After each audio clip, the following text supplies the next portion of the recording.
Hello बच्चों। आज मैं एक टॉपिक लेके आया हूँ जो 10th क्लास के केमिस्ट्री का पहला चैप्टर है, रासायनिक अभिक्रिया एवं समीकरण, केमिकल रिएक्शन एंड इक्वेशन। तो बच्चों आइए देखते हैं कि केमिकल रिएक्शन क्या होता है। A chemical reaction is a process where substances are transformed into a new substances with different properties। बच्चों जब कोई सब्सटेंसेस जब कोई सब्सटेंसेस एक नए सब्सटेंसेस में चेंज हो जाता है एक डिफरेंट प्रॉपर्टीज के साथ, तो ये जो प्रोसेस है ये कहलाता है केमिकल रिएक्शन। बच्चों जो केमिकल रिएक्शंस होते हैं उनको एरो के इस तरफ यानी लेफ्ट हैंड साइड और राइट हैंड साइड लिखा जाता है। तो जो लेफ्ट हैंड साइड लिखा जाता है बच्चों वो कहलाता है रिएक्टेंट, और जो राइट साइड लिखा जाता है उसे हम बोलते हैं प्रोडक्ट यानी उत्पाद। बच्चों मैंने एक एग्जाम्पल लिया है, H2 यानी हाइड्रोजन गैस और ऑक्सीजन गैस जब रिएक्ट करते हैं तो H2O मॉलिक्यूल यानी जल बनाते हैं। बच्चों अब हम देखते हैं कि जो केमिकल इक्वेशन होता है वो क्या होता है। तो बच्चों ये chemical equation uses the chemical formulas of reactants and product to represent to chemical reaction. बच्चों जब केमिकल रिएक्शन को उसके फार्मूले से रिप्रेजेंट करके उस रिएक्शन को कंप्लीट करते हैं तो वो केमिकल इक्वेशन कहलाता है। बच्चों केमिकल इक्वेशन लिखते टाइम हमें उसका फिजिकल स्टेट भी लिखना होता है।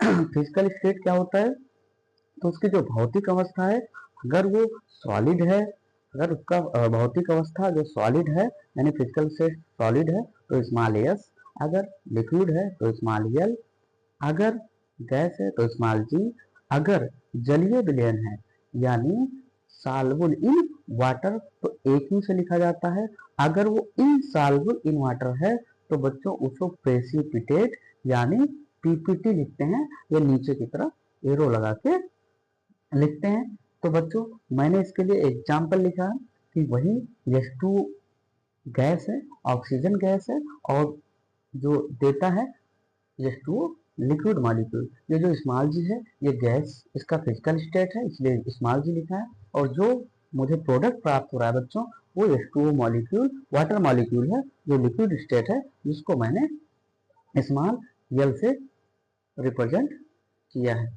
बच्चों इसके बाद हम जब रिएक्शन को लिखते हैं तो हमें ये देखना है कि क्या वो बैलेंस्ड है, क्या वो समीकरण जो हम केमिकल इक्वेशन लिखते हैं क्या वो संतुलित है। तो संतुलित करने के लिए बच्चों पहले तो हम ये जान लेंगे कि संतुलित करते क्यों हैं।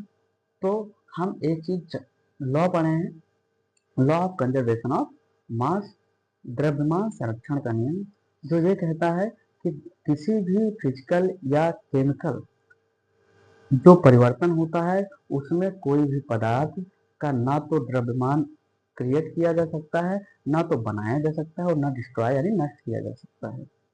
तो बच्चों इसका मतलब ये हो गया कि जब हम रिएक्शन को लिखेंगे तो रिएक्टेंट में जिस मॉलिक्यूल में जितने परमाणु होंगे वो जो प्रोडक्ट बनेगा उतने ही परमाणु उसके उसमें भी होंगे। बच्चों तो इसको हम संतुलित कैसे करते हैं। तो बच्चों संतुलित जब करते हैं तो उसमें जैसे मैं एक रिएक्शन ये लिख रखा हूँ तो इसमें हमें क्या करना होता है कि इधर H2 मॉलिक्यूल यानी दो परमाणु हैं हाइड्रोजन के, दो ऑक्सीजन के हैं, और इधर जो बनाया वो H2O मॉलिक्यूल बनाया यानी अणु बनाया।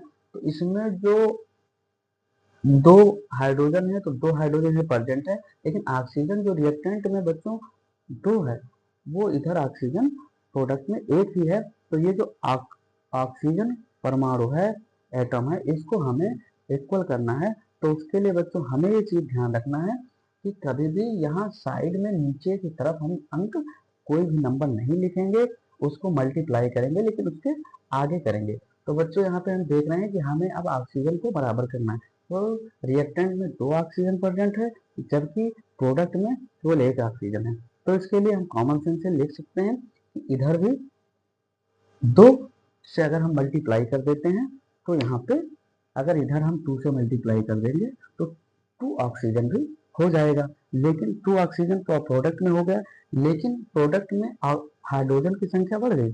तो उसके लिए हम क्या करेंगे, अब इधर 4 हाइड्रोजन हो गया तो हम रिएक्टेंट में हाइड्रोजन को फिर 2 से मल्टीप्लाई कर देंगे तो ये भी 4 हो जाएगा।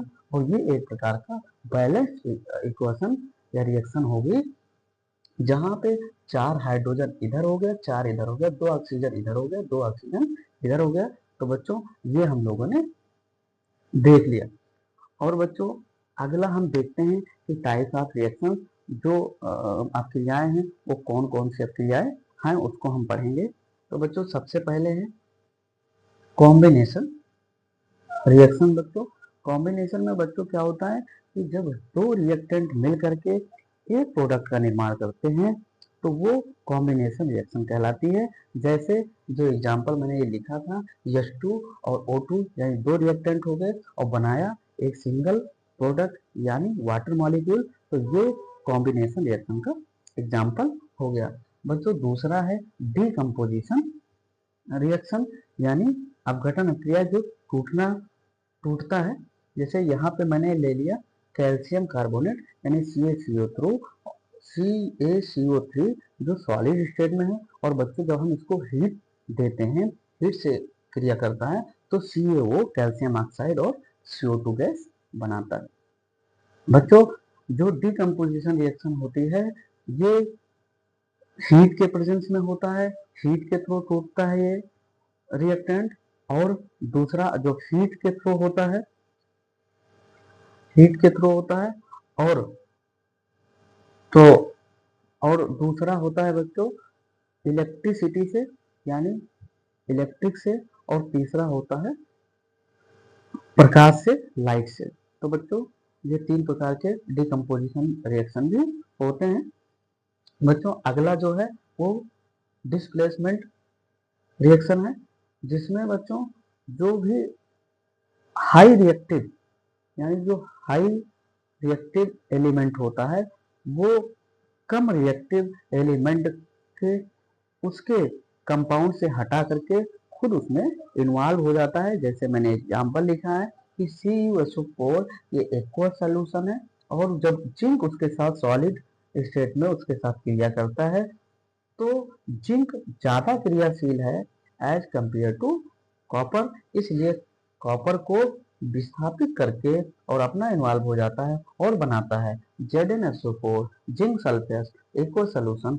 और Cu यानी कॉपर सॉलिड स्टेट में अलग हो जाता है। अगला बच्चों हम देखते हैं डबल डिस्प्लेसमेंट। इसमें बच्चों जो आयनिक यौगिक होते हैं वो आयनिक यौगिक रिएक्ट करते हैं तो वो उसके जो ऋणायन और धनायन आपस में एक्सचेंज करके एक दूसरे के साथ एक्सचेंज करके एक नया प्रोडक्ट बनाते हैं। जैसे बच्चों मैंने सोडियम सल्फेट लिया, ये भी एक कॉस है, और BaCl2 यानी बेरियम क्लोराइड लिया जो इसका प्लस Na प्लस BaCl2 के Cl से रिएक्ट कर लिया। और जो बेरियम था वो इसके निगेटिव से SO4 से रिएक्ट करके तो इन्होंने एक प्रोडक्ट बनाया बेरियम सल्फेट और NaCl का एक्वस सॉल्यूशन। तो बच्चों हमने यहाँ पे देखा कि ये इसके जो आयनिक यौगिक हैं ये एक दूसरे से ऋणायन और धनायन का चेंज ऋणायन धनायन एक दूसरे से एक्सचेंज करके एक नया प्रोडक्ट बना दिए। बच्चों इसके बाद हम देखते हैं कि रिडॉक्स अपक्रिया क्या होती है। रिडॉक्स अपक्रिया क्या होती है तो बच्चों इसमें रिडक्शन ऐसी अपक्रिया जिसमें रिडक्शन और ऑक्सीडेशन साथ में होता है।